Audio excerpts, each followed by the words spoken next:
They thought it was over. They thought you were finished. They thought the weight of shame, silence, and hidden defeat had buried you for good. But what they could not see was the deeper truth. You were never buried. You were planted. While they whispered your downfall, heaven was writing your comeback. In the unseen, roots were forming. In the quiet, strength was being forged. In the silence, your foundation was growing deeper than anyone around you could imagine. They confused your stillness with surrender, but God was not done. The ground that looked like a grave was actually the womb of your next season. What is rising now will not appear in shadows. It will not be hidden in corners. It will not be whispered in secrecy. It will be seen. It will be undeniable. It will be witnessed by the same eyes that watched you fall. And it will not be revenge. It will be revelation. It will not come to humiliate. It will come to demonstrate that the hand of God was upon you all along. And when it happens, the shock will not only silence critics, it will echo through your family, shaking their expectations, rewriting their perception of who you are, and leaving them speechless in awe of what heaven has done. This is your divine reversal. This is your moment where the planted seed breaks through the soil and becomes impossible to ignore. If you are hearing this, it is not by accident. The same power that lifted you to this moment is preparing to lift you higher. And when it does, your entire household will know God was always with you. If this word is stirring in your spirit, make sure you press like, subscribe if you haven't already, and comment 99 below as a prophetic sign that though you were pressed on every side, heaven is about to multiply what was planted in you. There are seasons when heaven deliberately pulls you into the shadows. Times when the noise around you dies down, when the spotlight fades, when your voice is no longer echoed in the circles that once praised you. And those who only know how to judge by appearances begin to whisper, "It's over." They saw your stillness and assumed you were stuck. They saw your waiting and labeled it as weakness. They saw your absence and concluded it was defeat. What they could not discern is that silence in the kingdom is never a funeral. It is formation. It is the training ground of the chosen, the sacred chamber where warriors are built in secret. In those quiet nights when no one clapped, God was sharpening your discernment. In the hours where your prayers seemed unanswered, He was teaching your spirit to recognize His whisper above every other voice. While people thought you were sitting in nothingness, heaven was writing blueprints for your next assignment. You were not stuck, you were being stretched. You were not idle, you were being refined. The silence was not a sign of death. It was the echo of preparation. And here lies the mystery. Silence exposes the shallow, but empowers the surrendered. Those who only chase applause cannot survive obscurity, but those who are chosen learn to bloom in it. You learn to trust without evidence, to believe without validation, to keep walking when the path was unseen. That is why the silence was never wasted. It was the furnace where impurities burned away. It was the soil where your roots went deeper than storms could reach. It was the cocoon where the version of you that is about to emerge was being shaped by unseen hands. Think about it.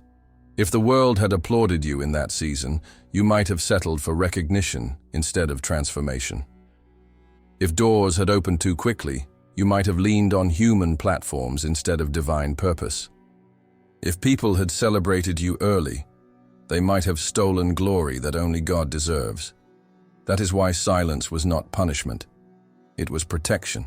It was the hiding place where God made sure no voice, no critic, and no premature opportunity could interfere with the masterpiece He was forming in you. And now, the irony is about to unfold. The same people who mocked your silence will be forced to confront the power that silence produced.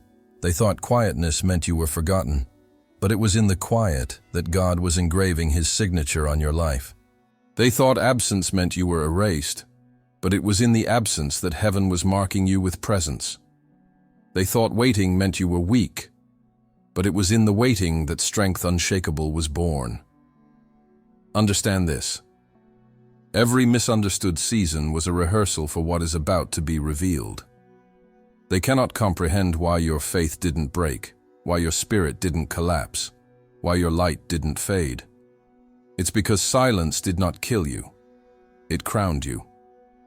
The misjudged pause was heaven's strategy to make sure when the unveiling happens, no one will be able to deny that the glory is divine. And the greatest shock? The revelation of what was built in silence will not only surprise strangers, it will leave even your family stunned because they thought they knew you, but they never saw the version God was creating behind closed doors. And now the question hangs in the air.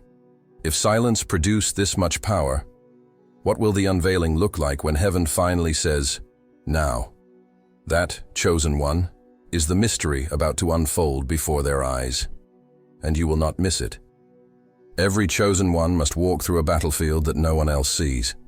Not the stage, not the public eye, not the applause of men, but the hidden arena where only God and your spirit wrestle in silence. This is where your destiny was forged. Every tear that fell when you thought no one noticed was not wasted. It was a seed watered by heaven itself. Each cry in the midnight hours, each whispered prayer that you thought vanished into the dark, each moment where your strength failed, but you chose to kneel instead of surrender, all of it was divine training. While the world looked for evidence of collapse, heaven was keeping record of your persistence. People thought you were losing, but in reality, you were learning. They thought you were abandoned, but you were being instructed. Every fiery trial was a classroom. Every heartbreak was a lesson. Every storm was a textbook written in tears. And though no certificate was handed to you, the Spirit Himself was engraving authority into your soul. This is why what is about to be revealed cannot be denied, because it was not learned in human systems, it was imparted by divine strategy. You prayed when no one clapped. You poured out your soul when no one celebrated. You served when there was no recognition, no spotlight, no handshakes waiting for you at the door. And that obedience, that hidden loyalty, that refusal to quit when nobody saw value in your work, this has now become unstoppable power. Because what is born in obscurity cannot be destroyed by exposure. What is trained in darkness cannot be undone in the light. Think of it like this. The tree that grows tallest is the one whose roots went deepest underground first. No one applauded your roots. No one praised your hidden battles. But while others sought to impress, you chose to endure. While others were chasing visibility, you were being equipped in invisibility. And that is why the weight of what is coming upon your life is greater than what anyone expected. Because the foundation has already been tested in silence. You see, God does not anoint the platform, He anoints the person. And He only trusts with public authority those who proved faithful in private surrender. That is why your story is dangerous to the enemy. Because you have victories no one witnessed, scars no one can explain, testimonies that never made it to social media. And those hidden triumphs have made you unshakable. You know what it is to win battles with trembling hands. You know what it is to keep praising with a broken heart. You know what it is to stand in storms with no umbrella, but the presence of God Himself. And now, the stage is shifting. Those unseen rehearsals were not wasted moments. They were preparations for a public unveiling. The tears became oil, the wounds became wisdom, the lonely nights became your spiritual credentials. And when the world finally sees you rise, they will have no idea how deep the preparation went. They will only see the fruit, never knowing the roots. They will only see the glory, never understanding the grind. They will only see the resurrection, never realizing how many times you almost died in silence. But heaven knows. Heaven was there in every training session, in every moment you felt invisible. Heaven was your audience when earth turned away. And now that same heaven is preparing to broadcast what was hidden, to transform private battles into public victories. This is why your life will confuse those who thought they understood you. They will wonder, where did this strength come from? How did this authority appear overnight? But you will know, it was never overnight. It was the secret training ground. It was the hand of God shaping you when no one else cared to look. And here lies the divine tension. The very pain that almost broke you is the proof that now sustains you. The very isolation that tried to crush you is the anointing that now crowns you.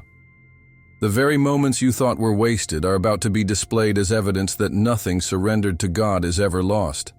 Every hidden rehearsal was a prophecy in disguise, and now the curtain is about to rise. But what heaven has been preparing behind it will leave every voice silent in awe. So the question is no longer, why was I hidden? The real question now is, what is about to be revealed? And that chosen one is the suspense the Spirit wants you to carry, because the unveiling is near, and when it happens, even your family will not be able to explain the weight of the glory on your life. There is a moment in every chosen one's journey when heaven interrupts the narrative written by men.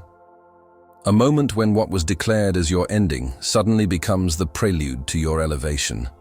That moment, chosen one, is here. This is the season of reversal. The pit that was meant to bury you becomes the very ground from which your authority rises. The prison that confined you becomes the platform of your preparation. The stone that was rejected, laughed at, pushed aside, is about to become the cornerstone. The forgotten one, the dismissed one, the one they said would never rise again, becomes the very evidence of God's undeniable power. This is not a poetic metaphor, it is a divine principle. Throughout history, God has specialized in flipping the script. Joseph was thrown into a pit by his brothers, but the same brothers had to bow before him in a palace. Esther was an orphan, hidden and unseen, but she was crowned queen and became the instrument of national deliverance. David was overlooked, dismissed as too small, too insignificant, yet he was anointed king while others watched in shock. And now, it is your turn. Your reversal has already been set in motion. Every lie spoken against you will serve as the backdrop of truth. Every betrayal will become the soil of your promotion.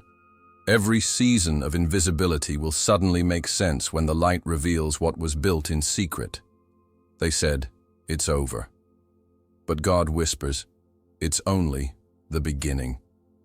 They thought they closed the door, but God is about to show that He alone holds the keys. The very mouths that mocked your silence, that gossiped about your delay, will be silenced. Not by your arguments, not by your defense, but by the undeniable evidence of God's hand on your life. Imagine this. The same voices that once said, "He'll never recover," will be forced to say, "Only God could have done this." The same eyes that watched for your collapse will now watch your coronation. The same family members who doubted your calling will witness miracles flowing through your hands. This reversal is not just about you being lifted up. It is about heaven revealing its authority through your story. God does not reverse to entertain men. He reverses to demonstrate His sovereignty. But here's the mystery. This reversal will not happen gradually in a way they can explain. It will be sudden, accelerated, shocking. It will break the rhythm of logic and dismantle the timeline of doubt. What took years to decay will be restored in days. What was denied for decades will be released in a moment. It will be so dramatic that those around you will not have time to process. They will only stand in awe. That is why your reversal will not be private. It will be public, undeniable, in the sight of those who whispered, "It's finished." And the weight of this reversal will ripple through your bloodline. It will not only silence your critics, but also heal generational wounds. Where there was shame, honor will flow. Where there was lack, abundance will spring forth. Where there was barrenness, fruitfulness will overflow. Your story will not just speak to your life, it will rewrite the expectation of those connected to you. That is why this next season will shock not only your enemies, but your entire family. They thought they knew your trajectory. They thought they had measured your limits. But what is about to happen will leave them speechless, because God's script was never written in the ink of man's opinion. So let this truth anchor deep in your spirit. The pit is not your grave, it is your gateway. The rejection was not your disqualification, it was your preservation. The whispers of defeat will soon become the soundtrack of your unveiling. The great reversal is not coming. It has already begun. And when the curtain rises, when heaven unveils what has been hidden, the shock will be so complete that the very ones who buried you with words will find themselves silenced by the weight of glory revealed in your life. And here's the question that lingers like a flame in the night. If the pit could not stop you, if the rejection could not break you, if the silence could not erase you, what force on earth will be able to contain you when heaven declares, "Now"? The answer is clear. Nothing. And that realization is what will hold every eye fixed on your next chapter. There are moments in life when transformation is so drastic, so undeniable, that even those who thought they knew you are left speechless. This, chosen one, is one of those moments. What is coming upon you will not be small. It will not be subtle. It will not be hidden in secrecy. It will not be whispered behind closed doors. It will be so loud, so visible, so unexplainable that even your family, the ones who saw your pain but never your prayers, the ones who witnessed your tears but never discerned your intercession, will stand in awe of what heaven has unleashed over your life. For years, they measured you by the fragments they could see. They saw the exhaustion, but not the endurance. They saw the struggle, but not the strategy. They saw the mistakes, but not the midnight repentance. They saw the silence, but not the surrender. They drew conclusions about your life using incomplete evidence, assuming that the valley was your destination, that the trial was your identity, that the setback was your definition. And now God is about to confront every misjudgment, not with arguments, not with explanations, but with revelation so radiant it cannot be denied. Picture it. The same relatives who quietly dismissed you at family tables will have no choice but to honor what God is doing through you. The same siblings or cousins who shook their heads and thought you were chasing empty dreams will be forced to say, "This is real. This is God." The same parents who worried in silence about your future will watch doors open that no resume, no degree, no human favor could ever produce. What's coming is not just breakthrough, it is a shockwave. It will ripple through bloodlines, shaking generational patterns, rewriting family narratives, and proving that God can raise a voice, a leader, a warrior, from the very place others thought nothing good could emerge. And here lies the divine irony. Those closest to you often see your humanity so clearly that they overlook your destiny. They saw your tears, but not your covenant. They judged your weakness, but not your warfare. They knew your past, but not your prophecy. And that is why this next move will shock them most. It will reveal dimensions of you they never imagined existed. Not because you were hiding them, but because God had reserved them for this unveiling. The shockwave will not just come through success, it will come through transformation. They will see the same person, yet not the same at all. They will sense authority in your words, light in your presence, fire in your spirit. They will recognize that you are no longer who you were, and yet more yourself than ever before. And this recognition will silence questions, dissolve doubts, and create awe, because they will know it could only be God. This is why you endured ridicule, misunderstanding, even distance from those who should have supported you. God needed them to underestimate you, so the revelation would strike deeper when it came. He needed them to see you broken, so when they see you whole, they will understand the contrast. He needed them to watch you in defeat, so when they see you victorious, they will acknowledge the hand of heaven. It is not cruelty, it is choreography. Every misunderstanding has prepared the stage for the unveiling, and this unveiling will do more than vindicate you. It will plant seeds of faith in your household. It will awaken those who laughed at your devotion. It will stir those who thought prayer was useless.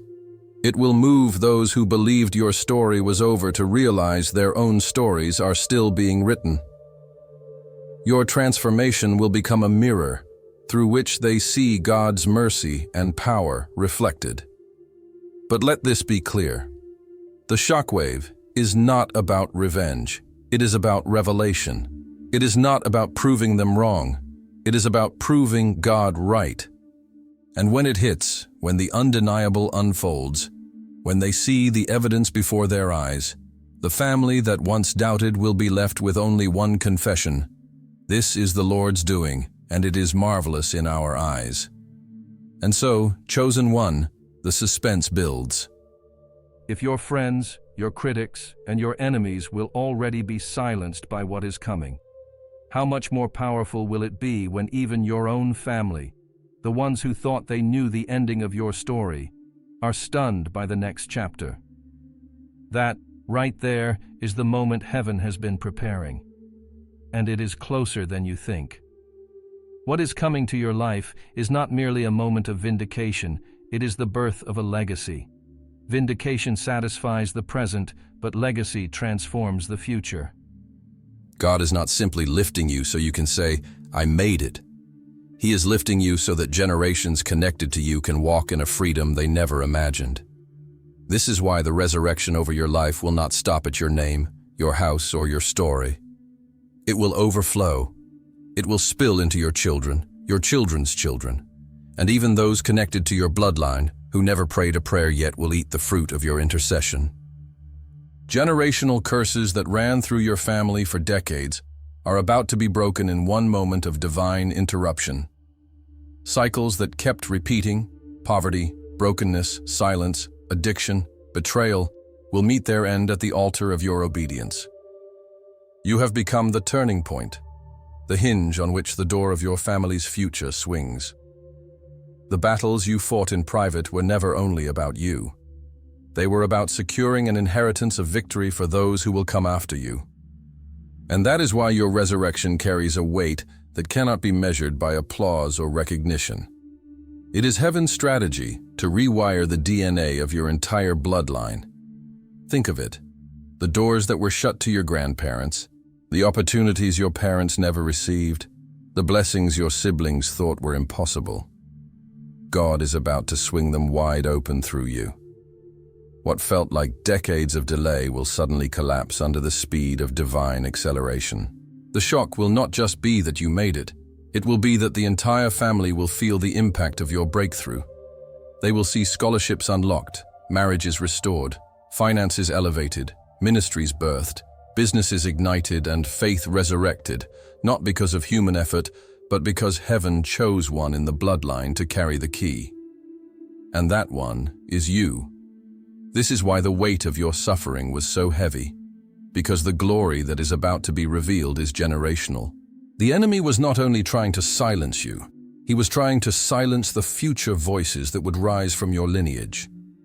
He was not only fighting your dreams, he was fighting the dreams of your children, your nieces, your nephews, the unborn generations destined to carry the mantle you are about to step into. That is why the warfare felt unfair. That is why the attacks seemed excessive. Because the enemy saw the seed of legacy in you before you could see it in yourself. But what he underestimated was that every attack became fuel for an even greater breakthrough. And now, your survival has become the foundation for their success.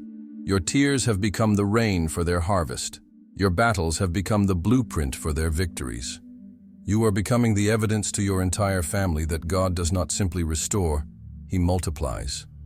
That is why this season is not about personal gain, but about prophetic inheritance. The shock they feel when they see you rise will not fade. It will echo through generations as a story they cannot stop telling. We thought it ended with them, but God used them to rewrite everything. Do not underestimate the ripple effect of this resurrection.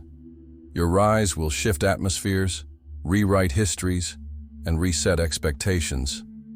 Relatives who doubted will witness blessings flowing into their own homes because of the covenant God established with you. Children yet unborn will carry your name with honor, walking in paths you carved with your obedience. The shame that hovered over your family name will be replaced with a mantle of glory. The laughter of mockery will be silenced by the laughter of joy that fills your household. And this is the most powerful part. Your resurrection will not only speak of survival, it will declare destiny. It will announce to heaven, earth, and hell itself that your bloodline belongs to God. No curse will outlive his promise. No cycle will override his covenant. No chain will withstand the fire that is flowing through your spirit. And long after your enemies forget your name, your family will still be walking in the overflow of your yes to God. So now, chosen one, as heaven prepares to crown you publicly, understand this. What is rising is not just your victory, it is your legacy. And when the echo of this shock reverberates through your family line, when even generations not yet born walk in doors you unlocked, the world will know. Your story was never just about you. It was about rewriting history forever. And the question that lingers now, the one heaven leaves in your spirit, if your rise will shake generations not yet born, how much more will it shock the ones who thought they knew your ending? The answer will be revealed sooner than they expect. Chosen one, this is the moment creation itself has been waiting for. You are not stepping into a season. You are stepping into a prophecy fulfilled. This is not about proving anyone wrong. This is about proving that God was right when He called you, when He anointed you, when He set you apart, even while others overlooked you. You are not rising in the shadows, hidden from view. You are rising in the full light of heaven's glory, where every eye that saw your fall will now be forced to witness your ascension. Understand this. The same rooms that whispered your downfall will echo with silence as your victory unfolds. The same mouths that mocked you will be unable to speak when God reveals you. And the same family who thought they understood the limits of your story will stand in awe with only one conclusion on their lips: the hand of God is upon you. This is your hour of divine reversal. This is your moment of unstoppable unveiling. And when it happens, no explanation will be needed, no defense will be required, because the evidence will be undeniable. Your life itself will preach louder than any sermon. God restores, God elevates, God fulfills every word He has spoken. So let your spirit rise with this truth. You were not buried, you were planted. The darkness was not your end, it was your soil. The silence was not your defeat, it was your strategy. And now the bloom will be so radiant, so undeniable, that it will silence the critics, awaken the doubters, and bless generations yet unborn. Comment boldly below. I was planted, not buried. Say it as a prophetic declaration, because what God is raising in you cannot be explained, cannot be denied, and cannot be stopped. And when the resurrection power of heaven fully unveils itself in your story, even your enemies will bow to the truth, and your family, the ones who thought they knew your ending, will stand in awe and confess with trembling voices, only God could have done this. This is it. This is your moment. Rise.